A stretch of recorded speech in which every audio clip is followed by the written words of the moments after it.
Hello everyone, Blue Star Saber here, once again to do another One Piece chapter review. And this time I thought it would be more fitting if I had a Monkey D. Luffy avatar for One Piece. Yeah. One Piece chapter 1064, another late chapter, the Egghead Lapper phase. Okay, I might have been pronouncing that title wrong and all that stuff, but yeah. But this chapter is pretty much a follow-up after Blackbeard's attack Law. So it's Blackbeard pirates versus the Law pirates. Who will win, who will lose, we'll probably find out. Before that, we'll get to the Jama 66 an Emotionless Excursion, Volume 22. Blackbeard Pirates, Kuzan and Agura. As we see these two, as we see Kuzan has fully become a member of the crew since Dressrosa. And him and Agura were the ones to be the ones who have kidnapped Pudding. And while it was pretty obvious that it was Kuzan, we had no idea who it was who his partner was for the Blackbeard Pirates, but turns out to be the Sniper, which confirms that the events that are happening in Whole Cake Island are before for Germa's 66 adventure. It's before this current Egghead arc and all that stuff. So, yeah, it's not going on at the same time. So we got confirmation like that. So we probably wouldn't be surprised if we find out Germa and Caesar's fate soon afterwards, once the cover story has ended and all that stuff. So, yeah. And there's some interesting things to note of Pudding with, like, what's flying out of her hand, but we'll get to that a bit later. Wait, what the? On a second. Oops. I'm just reading from the Viz. So, yeah, always support the Viz. And I'm trying to do this chapter now anyway. When you can and all that stuff. There we go. Back to proper screen. We have Blackbeard mocking Law about how there's no escape, with him telling someone called Hakugan to take the Polar Tang and all that stuff, him to pilot him. The sort of masked member, from my understanding, he was one of the members of Law's crew that did not really approve of the alliance between the Straw Hats, at least from the SBSs, where he tells Shachi and Penguin to go into the sea to fight, with them getting one of them, I believe, Sachi getting a sword. Let's see, well, Penguin's got something, it's holding on to something, I'm not sure what, but they're diving in. But Law uses his amputate room ability to cut Stronger in half. Let's see, which shocks Blackbeard, as he didn't realize his powers could do that, thinking that it's an awakening power. With him, I think, let's see, I possibly believe, Blackbeard using a move called Timber Crush, causing the land around them to break, shockwave and all that stuff, which the Law Pirates notice and all that stuff. Some of them fall down. With Doc Q asking if Stronger is dead and all that stuff. With him commenting about how his horse was a good one. But he ends up throwing his exploding apples, which is about to hit the crew, but I believe Sachi, who has dived underwater, swallowed up quite a bit of it and spit it out like a water blast to block over the exploding apples, much to Doc's shock and all that stuff. With Sachi saying about how you should not mess with folks who were raised in the North Blue Port and all that stuff. Because I recall in the SBSs that they grew up in a very cold place when Law met them and made them part of his crewmates. With them saying how they won't get the best of us in the sea battle, and they'll just end up sinking, Blackbeard's ship. With then we see Beppo using his Mink's ears to alert Jinbart that a sniper is at 3 o'clock. With then Jinbart using himself as a sort of human shield, blocking the sniper's attack. With Ogura talking about how This will be a tough guard to break.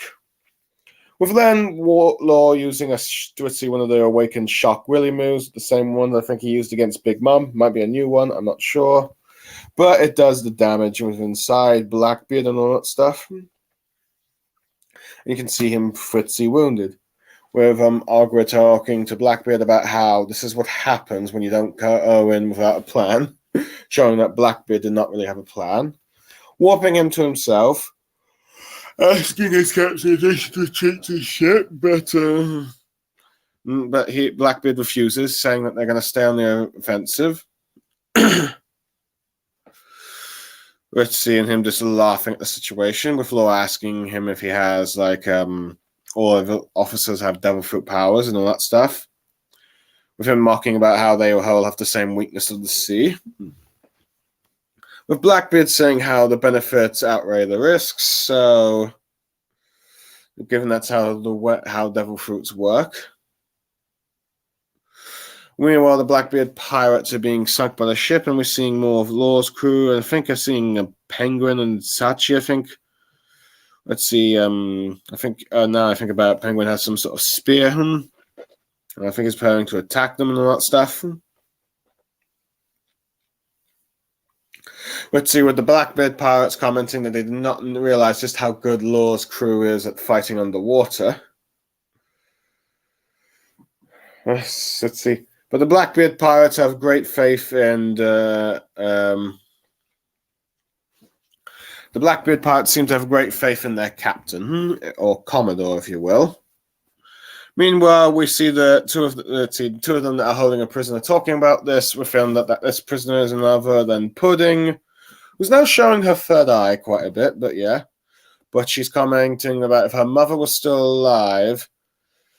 Let's see, these lot won't be talking for much longer.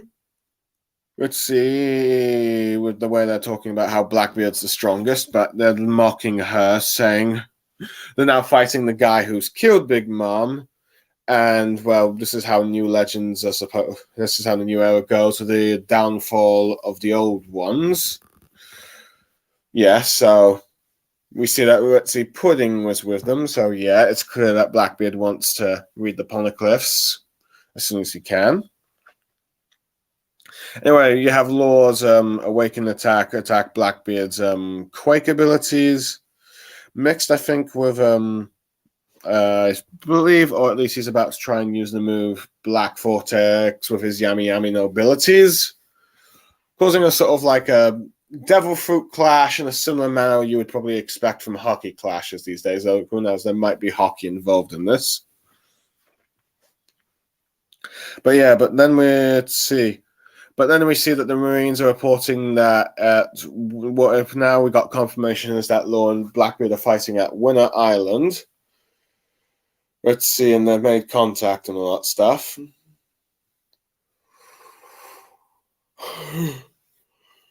And we see that Akainu, or Sakazuki, is being frustrated that due to his position as Fleet Admiral, he has to wait until the fight concludes and all that stuff. And he's getting annoyed and all that stuff, thinking it's frustrating.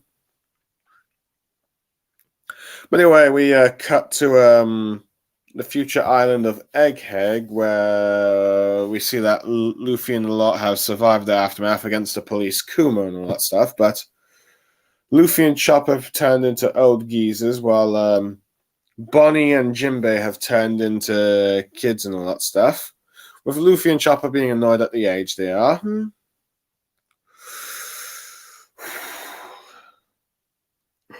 So, understanding the fact that, okay, she understands not wanting to have them hurt her father, but it's like those who, it's the Pathistas aren't exactly them and all that stuff. Let's see. With Jinbei realizing that, okay, all those Pathistas are clones of him, but of course he should have his own original family. But yeah, I do like how you have Luffy's old man looking like the bad timeline SBS, and Jinbei's young form from the SBS and all that stuff. With Jinbei commenting to Bonnie about how, What he knows about Kuma is that he's a horrible king of the Sunbat Kingdom until the people drove him away and he became a pirate. Then, affiliated with the Revolutionary Army, got captain and sentenced to life imprisonment. Bonnie is just listening to this silently and all that stuff. Let's see, so eventually, Vegapunk was looking to enchant people's body with, mechanical things and all that stuff. Eventually took him, as a test subject in his return of his freedom. He also became a warlord and all that stuff. And that's, the general backstory most people seem to have of Kuma. But, with her saying about how the warlord clone soldier development stuff that she can understand, but she comments about how that might actually be a death sentence, saying that if they knew such a consequence, who would ever make that, if they knew the consequences from the start, as she ends up tricking a sort of lightsaber-like device.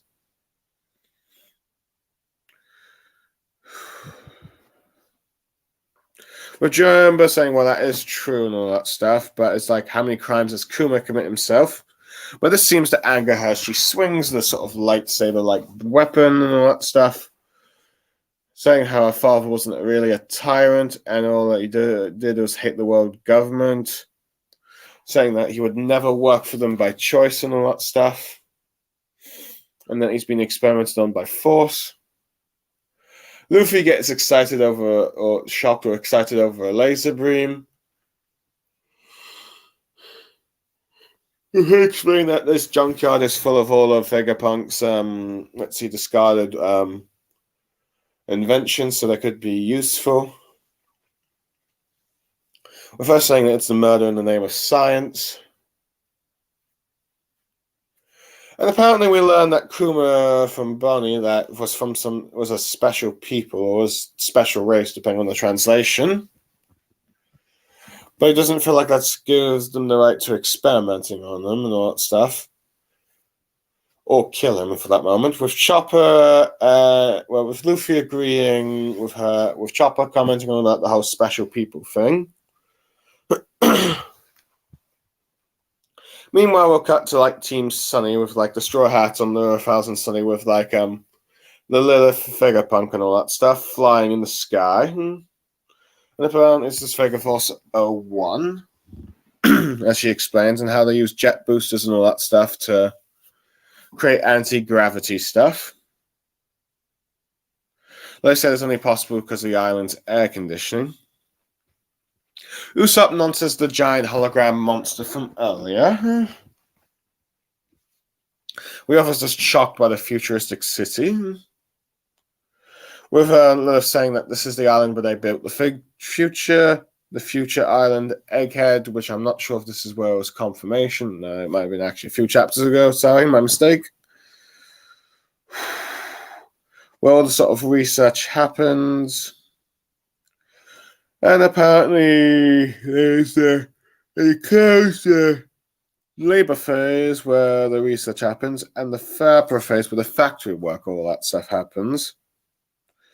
With them commenting that, with her saying that the captain's causing a fuss below. No, they're just fine and they're just glad he's all right. Anyway, Zoro and Brock stay behind. Mostly because I don't really trust Vegapunk or Lilith Vegapunk. With the Straw Hats coming on the island, clouds are walking on, feels like the ground from Sky Island and all that stuff, with Frankie just being like, oh, I missed out, this sounds like fun. With her saying, yeah, that's correct. To explain how they're controlling the island's air systems and all that stuff. And how they're recreating clouds from the sea and sky. I think one of them comments, I didn't really deduce all that with the way she was describing it. With them then going through then she takes them to the sort of Vegapunk entrance. But they have them changing their clothes into clothes fitting off this island first and all that stuff. with them all sticking their feet in these unique shoes, even though they all look heavy. And then we get all the new designs for Ritzy the Straw Hats. Usopp being a sort of a mix similar to, like, I guess you could say, Luffy's and the Lilith. Nami and Robin more similar to Bonnie. The Nami's is more white, and Robin's a bit more open up in the top, if you will. And Sanji's got a Hawaiian shirt, just like Jinbei, and I think Frankie is kind of similar to Chopper in some ways, low and more lighter top.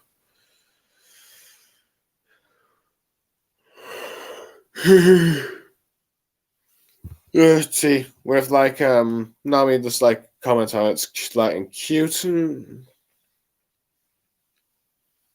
but Sanji doesn't mind Ritzy his Hawaiian shirt because of how Nami and Ritzy Robin look cute. Let's see, and all that stuff. Ritzy and Nami commenting they've never seen this fashion. Usopp says that Robin looks tough, with Robin just happy about it, and Frankie commenting what he looks like, with Sanji saying, of course, he looks like a pervert, which of course makes Frankie blush whenever someone calls him a pervert. And then we cut to the final bit where we see Vegapunk Shaka is having a conversation where it's talking about how he expects his own future, and it turns out to be none other than Dragon, as like he suspects that he's going to die, with him saying that's not funny and all that stuff. So he's asking Dragon to hear him out, ending the chapter. Okay, first off, Blackbeard versus interesting enough. Let's see.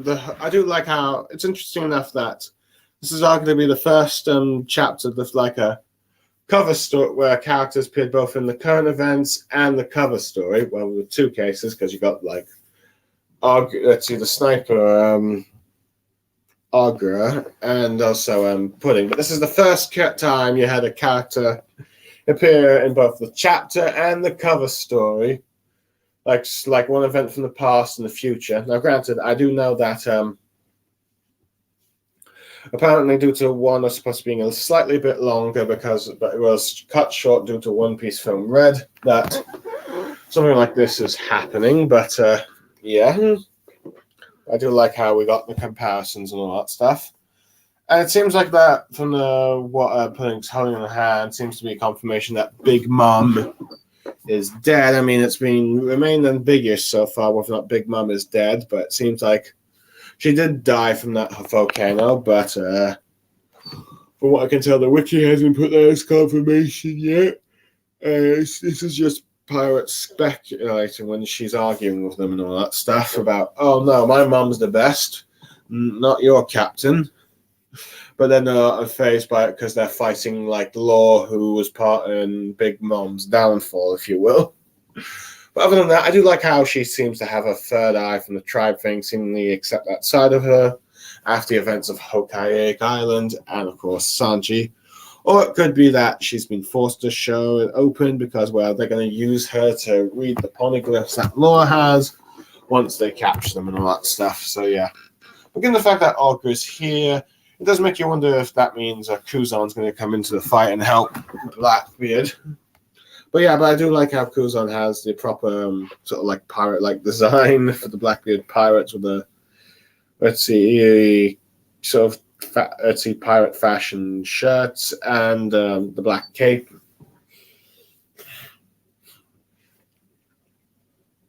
Anyway, I do like how Lord just got his crew ready for battle and all that stuff while he ends up fighting Blackbeard.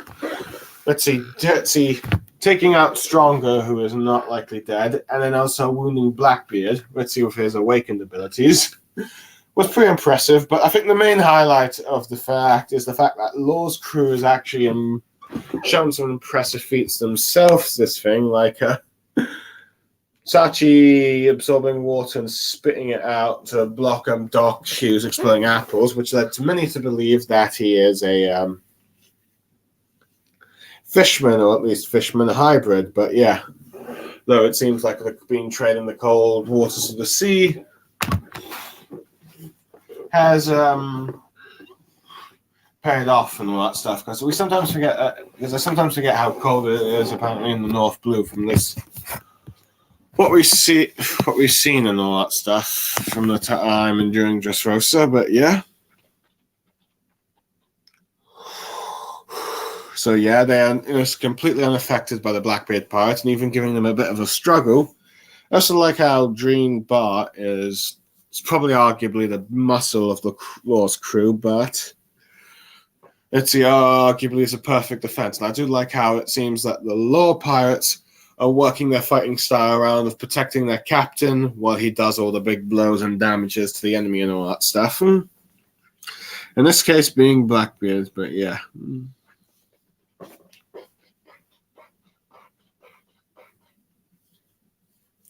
But yeah, I do like how it seems Blackbeard is still a person that does not fully plan the events, which is why he gets wounded, but he is ready to face Law head on as they're both in land and all that stuff.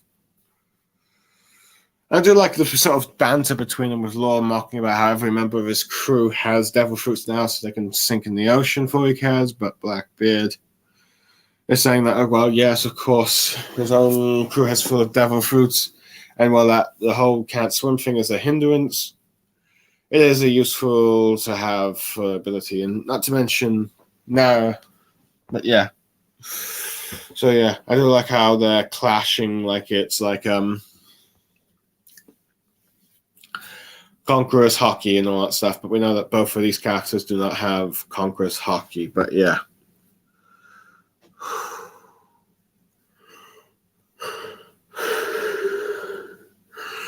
I'm getting tired, so I'm just trying to wrap this up, but yeah. Anyway, like I commented earlier, I do like how you got Luffy and Chopper as old geezers and Jinbei and Bonnie as kids for when they survive, and it clearly based on SBS stuff and all that stuff, and yeah, so it's like good that Oda's using those designs, and it seems he clearly had a purpose for some of them, even like the whole Luffy aging badly thing, but yeah. It is interesting how they would understand her Bonnie's situation. It's like you were fighting with Pathista, not the real one. And Jinbei gets a bit like, yeah, I heard everything I know about your king. Like your father was that he was a terrible king and a tyrant, with her saying that's not the case, and that her father hated the government. And we get this like a mental image of like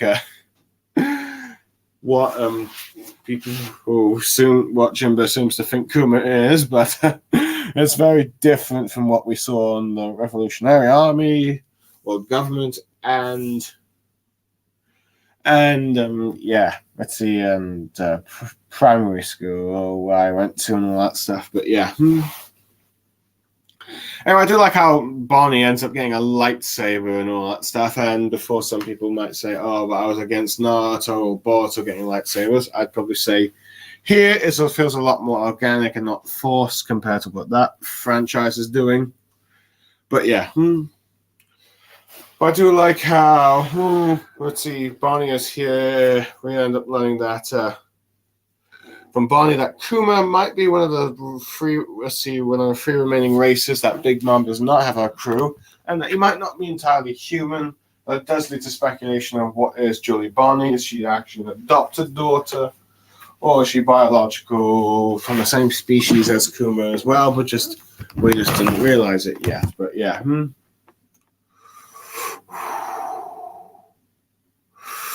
Let's see. But yeah. Anyway, I do like how you've got, let's see, the Straw Hats just casually getting along with Vegapunk now that they're no longer enemies and all that stuff. As she ends up explaining like how her devices work, it's like an anti-gravity for the robots and all that stuff, and how the top of the Egghead Island is where all the research is going, while the bottom bit is all the factory work stuff. But one of the members comments that might be actually one of the young heroes, the camera one, just talking about how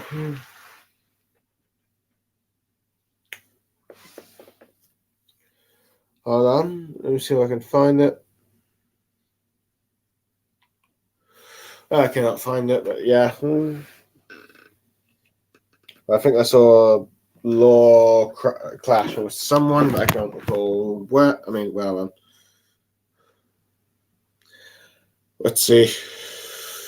Never mind, but yeah. Clearly, I'm getting a bit tired, but yeah, I do like how Usopp just comments about the giant monster there. That's a hologram. I said that earlier already, but yeah. But anyway, the designs for the straw hats, I do. Let's see, my favorite is probably Usopp's. It's a mix of, like I said, mix of Lewis and like the sort of battle gear, jacket that Luffy has.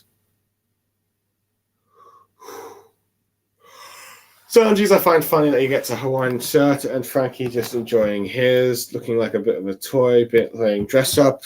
Well, Nami and Robin have the more, I suppose you could say, sexier looking games between for like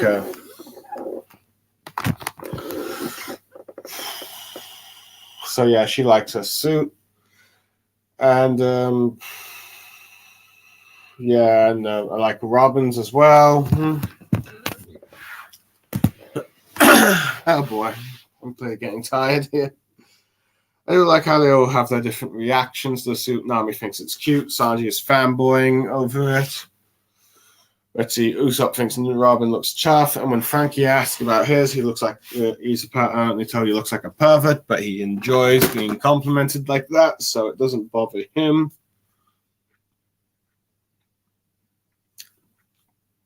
But yeah, I do like how interesting how Nami seems to be the most white, black colored again.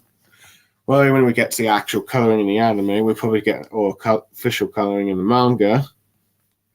We'll end up, they'll probably end up being different colors, but yeah.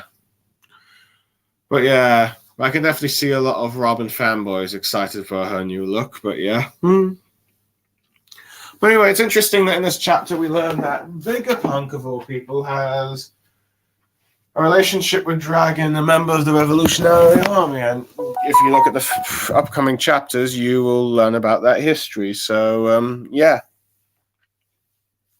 That'll be interesting for when the conversation. And it seems he seems to be aware of that. He's going to die soon, or at the very least, someone's going to try and kill him, which is clearly CP0. So he is correct on that. So I do like that going on well. But oh yeah, now I think I remember the whole Bonnie with the lightsaber thing is that the One Piece world built it more organically compared to Naruto's with Boruto. But yeah. So one thing I forgot to comment on is the fact that Akainu is getting frustrated that he's not allowed to act between two legendary pirate figures who are Yonko level. So yeah.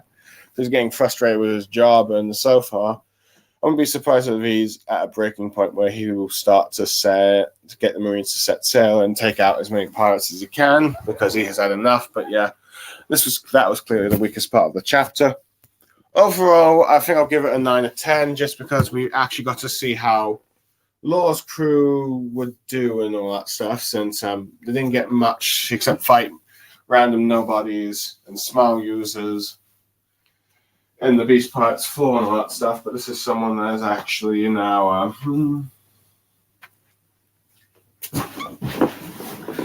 how shall I say, I was going something, but yeah. I forgot my train of thought. This is what happens when I rush this. But yeah, let me try and remember.